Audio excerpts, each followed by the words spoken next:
মন্দাভাবে গেল অর্থবছর শেষ করার পর চলতি অর্থবছরের প্রথম মাসেও নেতিবাচক প্রবৃদ্ধি দেখেছে দেশের রফতানি আয়। মন্দার কবলে পড়ে গেল মাসে মোট $8,23,00,000 কৃষিপণ্য রফতানি হয়েছে, যা গেল বছরের একই সময়ের তুলনায় 9% বেশি কম।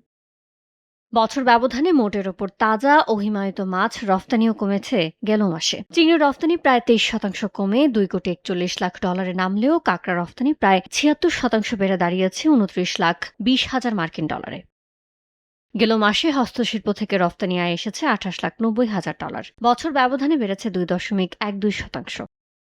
এ সময় 18.62% প্রবৃদ্ধি নিয়ে প্রকৌশল পণ্যের রফতানি আয় বেড়ে হয়েছে $6,91,00,000।